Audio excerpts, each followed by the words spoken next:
Formal incident briefings. Verified video proof. Direct accountability. Welcome to Bodycam Incident Reports. Step away from the door. Now, put the tool down and show me your ID. I'm on private property. I'm fixing a lock. That's not a crime, officer. I don't care who you think you are. You fit the description. A vague description isn't reasonable suspicion. You're crossing a line. Turn around. Hands behind your back. Last warning. Go ahead. This camera's going to end your career. Officer Kyle Brannigan didn't want to hear it. He didn't care about the calm baritone voice coming from the man standing on the concrete steps of the Greater St. Matthew Baptist Church. He didn't care that the man was wearing a faded but clean utility jacket with a small embroidered American flag on the shoulder. All Brannigan saw was a black man in a neighborhood that was rapidly gentrifying, fiddling with a door lock on a Tuesday morning, refusing to bow down to authority. But what Officer Brannigan didn't know, what he couldn't possibly know because he hadn't bothered to ask, was that the man he was screaming at was Elias Thorne. And Elias Thorne was not a vagrant. He was not a criminal. He was a retired sergeant major in the United States Army, a combat veteran of the Gulf War, who had led men through the burning oil fields of Kuwait. He was a man who had earned the Silver Star for pulling 3 wounded soldiers out of a burning Bradley fighting vehicle while under heavy mortar fire. Elias Thorne didn't panic. He didn't flinch. At 58 years old, he had seen things that would make Officer Brannigan's nightmares look like pleasant daydreams. He stood squarely on the top step, his posture perfect, his eyes tracking every twitch of the young officer's hand as it hovered near his service weapon. Elias was the head deacon of this church. He had the master key in his pocket. He had been coming to this building for 30 years, long before the coffee shops and yoga studios had moved into the neighborhood, back when the streets were rough and the church was the only sanctuary. Before we witness the absolute dismantling of this officer's career, I need you to do something for me. If you believe that our veterans deserve respect and that police officers should know the law before they enforce it, hit that like button right now. And tell me in the comments, where are you watching from? Represent your state or your country. This story is going to make your blood boil, but you need to see how it ends. It was 10:30 in the morning on a beautiful Tuesday. The sun was shining on the red brick facade of the church. Elias had come by to fix the sticky deadbolt on the side entrance before choir practice that evening. He had his tool belt resting on the railing. He was wearing his work boots and comfortable jeans. He wasn't bothering a soul. He was doing what deacons do, taking care of the house of worship. He heard the squad car before he saw it. The aggressive acceleration, the sharp brake. Brannigan had jumped out of the car like he was storming a beachhead, bypassing all standard protocols of community engagement. There was no, "Good morning," no, "Can I help you?" Just immediate escalation. "You need to back away from that door," Brannigan had shouted, storming up the walkway. Elias had turned slowly, placing his screwdriver on the railing to ensure his hands were empty. "Good morning, officer. Is there a problem?" "The problem is we've got reports of vagrants trying to break into buildings in this area. Step away from the door." "I'm not a vagrant," Elias said, his voice steady, the voice of a man who had commanded battalions. "I'm the head deacon of this church. I'm repairing the lock. I don't see a collar. I don't see a uniform. I see a guy with a screwdriver trying to jimmy a door. Let me see some ID." Elias looked at the young officer. He saw the lack of experience in his eyes, the eagerness to assert dominance. Elias knew the law. He had studied criminal justice after retiring from the service. He knew that in this state he was not required to identify himself unless the officer had reasonable, articulable suspicion that a crime had been, was being, or was about to be committed. "Officer," Elias said, "I am on private property with the permission of the owners. In fact, as a trustee, I am one of the owners. I am engaged in maintenance. Unless you can articulate a specific crime I am suspected of, I am not required to show you my identification." That was the moment the switch flipped. That was the moment Brannigan decided this wasn't about safety. It was about compliance. Officer Brannigan's face flushed a deep, angry red. He wasn't used to people talking back to him, especially not older black men in this district. He was used to fear.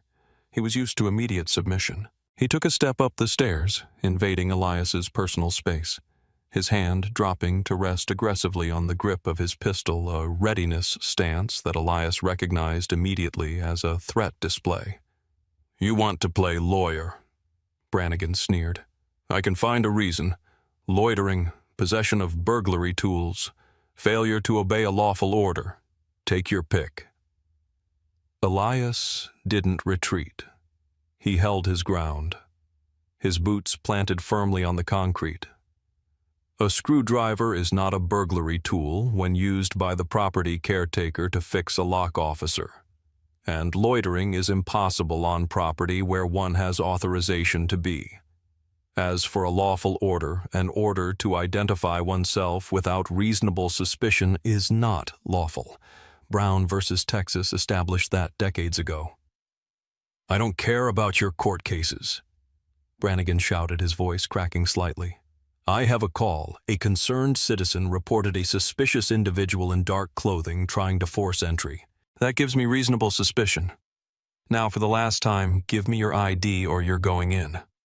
A vague call about a suspicious person does not constitute reasonable suspicion unless corroborated by officer observation of criminal behavior.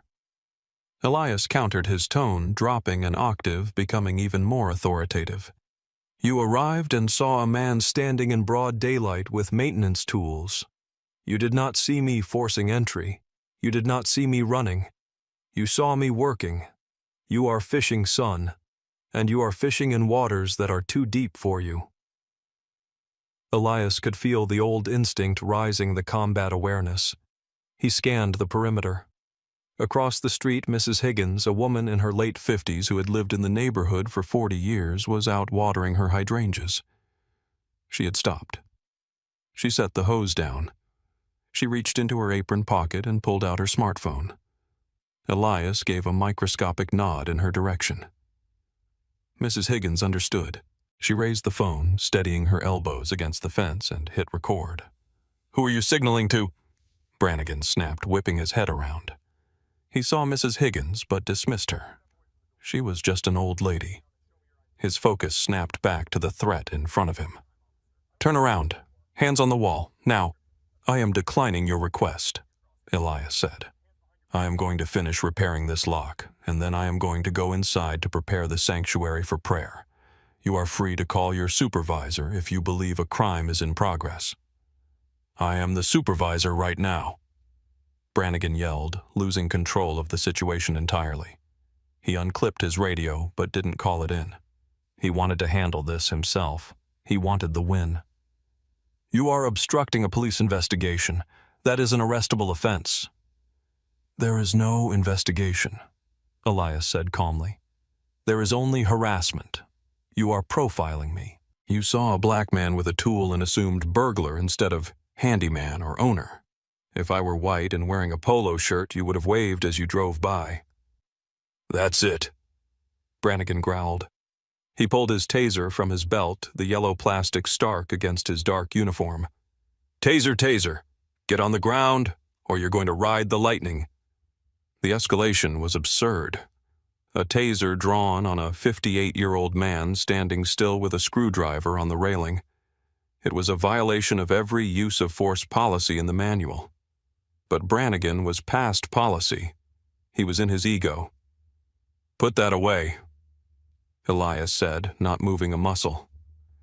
"I have a pacemaker. If you deploy that weapon, you could kill me." "And for what?" "Because I hurt your pride, think, officer. Think about what you are doing. The camera across the street is capturing every second of this." Brannigan hesitated for a fraction of a second.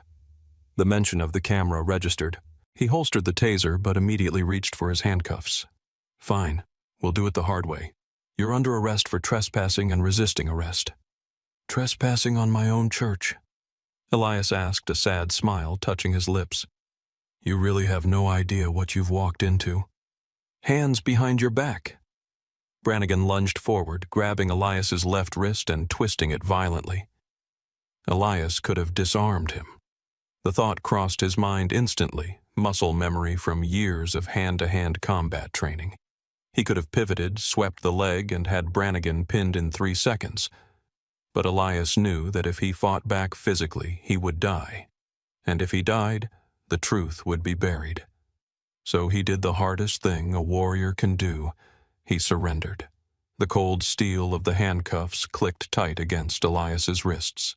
Too tight. Brannigan was using the cuffs as a punishment, cranking them down until they bit into the skin. Elias didn't flinch. He didn't cry out. He simply adjusted his stance to alleviate the pressure on his shoulders, a trick he had learned during SERE survival, evasion, resistance, and escape training decades ago. "You're making a mistake," Elias said quietly as Brannigan shoved him toward the railing. "My wallet is in my back right pocket. It contains my identification. It also contains the key card for the church security system, which is about to trigger a silent alarm if I don't punch in the code in the next 2 minutes." "Shut up," Brannigan panted. He was out of breath not from exertion, but from the adrenaline dump of his own rage. He patted Elias down, roughly pulling the wallet out and shoving it into his own pocket without looking at it. "We'll sort out your fake ID at the station." "It's not fake," Elias said. "And neither is the lawsuit that is going to follow this." Mrs. Higgins, the neighbor, had moved closer. She was standing on the sidewalk now, her phone held high. "Officer," she called out, her voice sharp and maternal. "Officer, that is Deacon Thorne. He has been at this church since before you were born. What are you doing?" Brannigan spun around, pointing a finger at her. "Ma'am, back up. Do not interfere, or you'll be joining him." "I am on a public sidewalk," Mrs. Higgins shouted back, not backing down an inch. "I am recording this. You are hurting a veteran. That man served his country." "He's a trespasser," Brannigan spat. He grabbed Elias by the arm and marched him down the church steps. The visual was striking, the juxtaposition of the young, angry officer and the older, dignified man being led away from the cross that hung above the church doors. Have you ever seen an injustice so blatant it made you want to scream "type justice" in the comments if you think this officer is out of control? As they reached the patrol car, Brannigan shoved Elias against the rear fender. "Spread your legs." "I have shrapnel in my left knee from the golf," Elias stated neutrally. "I cannot spread them as wide as you might like." "I said spread them." Brannigan kicked Elias's ankles apart. A sharp bolt of pain shot up Elias's leg, but he swallowed the groan. He looked up at the sky, taking a deep breath of the morning air. He focused on his breathing. In for 4, hold for 4, out for 4. "You're resisting," Brannigan muttered, trying to justify the force he was using for the body camera he knew was running. "I am compliant," Elias corrected him for the record. "I am not resisting. I am informing you of a medical condition which you are ignoring." Brannigan opened the back door of the cruiser and pushed Elias inside. The back seat was cramped, the hard plastic designed to be uncomfortable. Elias had to twist his body to protect his bad knee. As the door slammed shut, cutting off the sound of Mrs. Higgins's protests, silence enveloped him. He watched through the window as Brannigan stormed back up the stairs, grabbed the screwdriver and the tool belt, and threw them into the trunk of the car as evidence. The officer then walked back to the driver's side, adjusted his uniform, and slicked back his hair, trying to regain his composure. He got in the front seat. He didn't look back at Elias. He stared straight ahead, his hands gripping the steering wheel until his knuckles were white. He knew. Somewhere deep down in the reptile part of his brain, Brannigan knew he had messed up. But he had committed. He had put the cuffs on. There was no going back now. To release him would be to admit fault. To book him was the only way to validate the stop. "You have the right to remain silent," Brannigan recited, starting the engine. "I know my rights," Elias said softly from the back seat. "Better than you do, son. I fought for them." Brannigan pulled out into traffic, hitting the lights and siren for no reason other than to cut through the intersection. The drive to the precinct took 15 minutes. Neither man spoke. Elias spent the time memorizing the officer's name tag, his badge number, the time of day, and the sequence of events. He was building his case file in his head. The precinct was busy when they arrived. Phones were ringing, officers were moving back and forth with paperwork, and the air smelled of stale coffee and floor wax. Brannigan marched Elias in through the rear sally port, gripping his arm unnecessarily tight. They walked into the processing area. Sitting behind the high desk was Sergeant Thomas Miller. Miller was 62 years old, a white man with a thick mustache and eyes that had seen everything the city had to offer for 40 years. He was a Vietnam veteran, a Marine who had done 2 tours in '68 and '69. He had a reputation for being tough but fair, and he had zero patience for rookies who didn't know their job. Miller looked up over his reading glasses as Brannigan approached with his prisoner. He took in the sight Elias Thorne standing tall despite the handcuffs, dressed in clean work clothes with a calm, almost regal bearing. "What do we have here, Brannigan?" Miller asked, his voice gravelly. "Trespassing, loitering, resisting arrest, obstruction." Brannigan rattled off, trying to sound confident.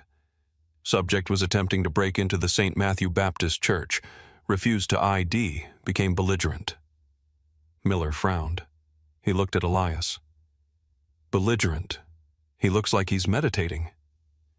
"He was verbally abusive, Sarge. Refused lawful orders." Miller sighed and reached for the intake form. "All right. Name?" Brannigan hesitated. He wouldn't give it. Miller looked at Elias. "Sir, you want to tell me your name so we can get this over with?" Elias looked Miller in the eye. He recognized the lapel pin on Miller's civilian jacket, hanging on the chair, the globe and anchor. "Sergeant," Elias said, nodding respectfully. "My name is Elias Thorne. I was not breaking in. I am the head deacon. I have the keys. They are in my wallet, which Officer Brannigan currently has in his pocket." Miller's eyebrows went up. He looked at Brannigan. "You have his wallet?" "Yeah, I grabbed it during the pat-down." "Give it here." Brannigan fished the leather wallet out and handed it over. Miller opened it. The first thing he saw was the driver's license. Elias James Thorne. Address 442 Maple Street, 3 blocks from the church. Then Miller flipped the flap. He froze. Behind the clear plastic window was a Department of Defense ID card. Retired. Rank Sergeant Major E9. Miller felt a chill go down his spine. Sergeant Major was the highest enlisted rank. These were men who ran the Army. They were gods of discipline and logistics. Miller kept digging. Behind the ID was a folded laminated card, a miniature copy of a citation. Silver Star. Awarded to First Sergeant Elias Thorne for gallantry in action. Operation Desert Storm. Miller closed the wallet slowly. The room seemed to get very quiet. He looked up at Brannigan, his expression changing from boredom to a mix of disbelief and fury. "Brannigan," Miller said, his voice dangerously low. "Did you look in this wallet?" "No, Sarge. I wanted to get him booked." "You arrested a sergeant major," Miller said, his voice rising. "You arrested a Silver Star recipient for trespassing at his own damn church." He wouldn't show me ID," Brannigan stammered, sensing the shift in the room. "He was acting suspicious." "Suspicious?" Miller slammed his hand on the desk, making Brannigan jump. "He's a deacon. He's a war hero, and you brought him in here in cuffs like a common thief." Miller stood up, coming around the desk. He didn't look at Brannigan. He walked straight to Elias. "Uncuff him, now." "But Sarge, he resisted." "I said uncuff him before I ripped those cuffs off myself and used them on you," Miller roared. Brannigan fumbled for his keys, his hands shaking. He unlocked the cuffs. Elias rubbed his wrists where deep red indentations had formed. "Sergeant Major, Miller said, standing at attention. I am incredibly sorry. This is a mistake. A massive mistake. Elias looked at Miller, then at Brannigan. It is not a mistake, Sergeant. A mistake is forgetting to signal a turn. This, he gestured to the room, is a violation of the Fourth Amendment of the Constitution I swore to defend. This is a deprivation of civil rights under color of law. Miller nodded, his face pale. I know, sir, I know. I want the watch commander, Elias said. And I want him now. Lieutenant Marcus Reynolds was in his office reviewing budget reports when his door burst open. It was Sergeant Miller, and he looked like he had seen a ghost. LT, you need to get down to booking now. What is it, Miller? Brannigan. He just arrested Elias Thorne.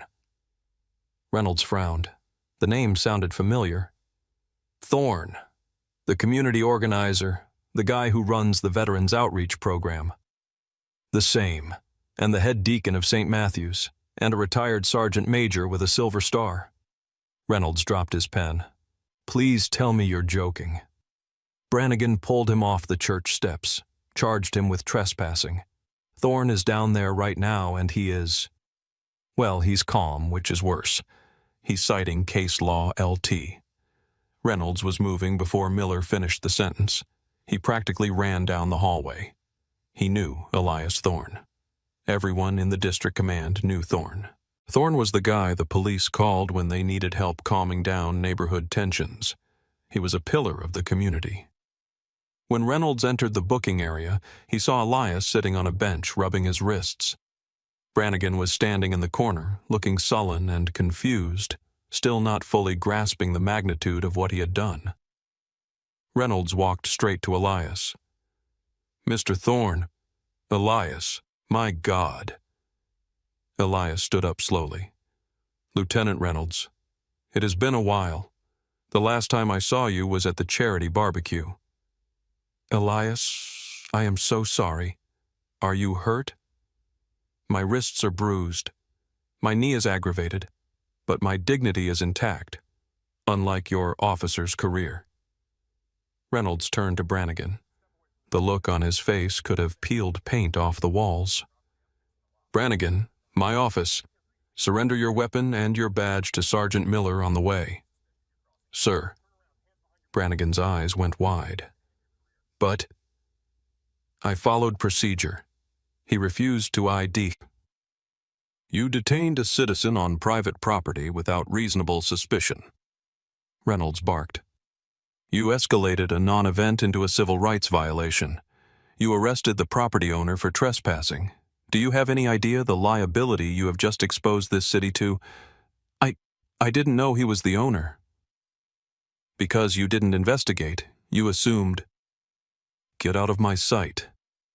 Brannigan handed his gun and badge to a stony-faced Miller and walked out. His shoulders slumped. The reality was finally crashing down on him. Reynolds turned back to Elias. Elias, you are free to go, obviously. We will drive you back. We will... I am not going anywhere, Elias interrupted. Not yet. I want the incident report. I want the body cam footage preserved. I want a copy of the booking sheet. And I want the name of that officer's immediate supervisor. I'll get you everything, Reynolds promised. We can have it ready in an hour, but please let me have an officer take you home. No, Elias said firmly. I will not ride in the back of a police car again today. And I will not ride in the front of one pretending that we are friends. I will call my wife, she will come and get me, and then I will call my lawyer. I understand, Reynolds said quietly. Elias sat back down on the bench. Lieutenant? Yes, Elias. That boy, Brannigan, he didn't just see a man with a screwdriver. He saw a threat. He saw a stereotype. You need to ask yourself why your training failed him so badly. Because next time it won't be an old soldier who knows how to stay calm. Next time it will be a scared kid, and that kid might end up dead. Reynolds nodded, shame coloring his features. I know. Elias's wife, Sarah, picked him up 20 minutes later. She was a retired school principal, a woman of fierce intelligence and grace. When she saw the bruises on her husband's wrists, she didn't cry. Her eyes went cold. "We are going to burn them down," she said simply as she drove away from the precinct. "We are," Elias agreed, "but we are going to do it the right way, the legal way." By the time they got home, the internet was already buzzing. Mrs. Higgins had not just recorded the video, she had uploaded it to the Neighborhood Watch group, and from there it had jumped to Facebook and Twitter. The title was "Simple Racist Cop Arrests 58-Year-Old Veteran at Church." The video was damning.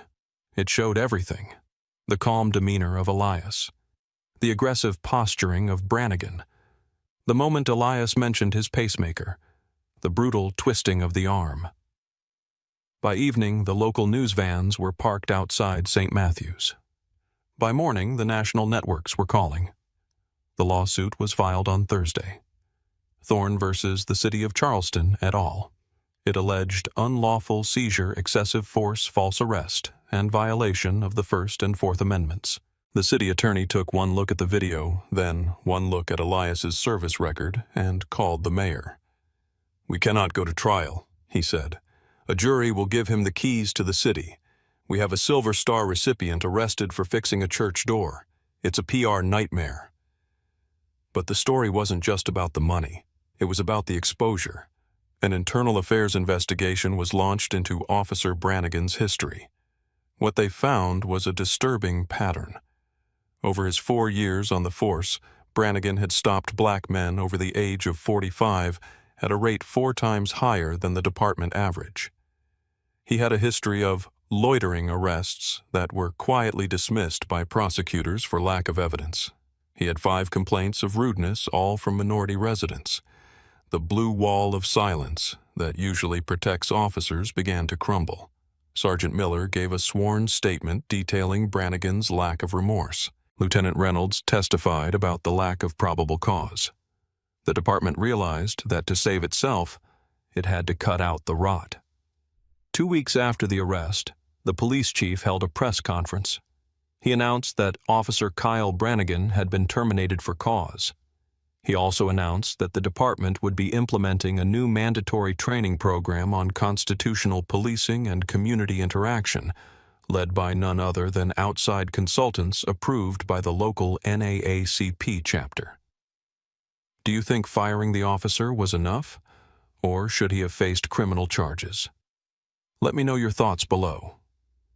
The settlement negotiations were short. Elias didn't want a drawn-out battle. He wanted acknowledgement. The city offered $500,000. Elias's lawyer countered with $1 million. They settled at $850,000. But Elias Thorne did something that surprised everyone. He didn't buy a new car. He didn't go on a vacation. He stood on the steps of the Greater Street, Matthew Baptist Church, the same steps where he had been handcuffed and held a press conference. "The city has paid for their mistake," Elias told the crowd of reporters. But money does not erase humiliation. Money does not heal the trauma of being treated like a criminal in your own home. However, money can build. Elias announced that the entire $850,000 settlement after legal fees would be used to establish the Thorne Legal Defense Fund for veterans. The fund would provide free legal representation for any veteran in the state who was wrongfully detained or arrested by police. "We fought for this country," Elias said, his voice ringing out across the street where Mrs. Higgins stood smiling. "We should not have to fight our own country to be treated with dignity." The story of Elias Thorne became a mandatory case study in police academies across the state. The video of the arrest was shown to every cadet. They were taught to look at the demeanor, not the skin color. They were taught that respect is earned, but courtesy is owed. Kyle Brannigan tried to appeal his termination. The police union, usually staunch defenders of their own, quietly declined to back him. The video was too clear. The victim was too sympathetic. Brannigan moved 2 states away, but his name was now in the national database of decertified officers. He would never carry a badge again. 6 months later, on a crisp autumn morning, Elias was back at the side door of the church. The lock was sticking again. He took his screwdriver from his belt. He adjusted his glasses. A police cruiser turned the corner. It slowed down. Elias felt a momentary tightening in his chest, the trauma response that never fully goes away. The cruiser stopped. The window rolled down. It was a young officer, a rookie, maybe 22 years old. "Good morning, Mr. Thorne," the officer called out cheerfully. Elias paused. He looked at the young man. "Good morning, officer. Just wanted to say hello, sir. Mrs. Higgins told us you were fixing the door. We'll keep an eye on the perimeter for you." "I appreciate that," Elias said, relaxing his shoulders. The cruiser rolled away. Elias watched it go. He turned back to the door, the metal cool under his hand. He had won. He had forced the system to change. He had secured a legacy for veterans. But as he turned the screw, he thought about how close he had come to a different ending. If he had twitched, if he had shouted, if he hadn't been a sergeant major with the discipline of steel. He thought about the men who didn't have his rank, the boys who didn't have his training. Elias finished fixing the lock. He put his tools away. He walked into the sanctuary, the silence of the church wrapping around him like a warm blanket. He walked to the front row, knelt down, and bowed his head. He didn't pray for himself. He prayed for the next Elias Thorne, hoping that when the blue lights flashed behind him, the officer approaching would see a man, not a target. This story isn't just about one bad cop. It's about the resilience of dignity in the face of power. It's about a man who served his country abroad and then had to teach it a lesson at home. Elias Thorne is a hero not just for what he did in the Gulf, but for what he did on those church steps. He stood his ground. What is your biggest takeaway from this story? Do you think the settlement was fair, or is the system still broken? Drop a comment below and let's get a conversation started. And if you believe in holding authority accountable, make sure you're subscribed. We have more stories coming that you won't want to miss. Take care of each other out there. This incident file is closed. For more objective footage breakdowns, please like and subscribe. Thank you for supporting Bodycam Incident Reports.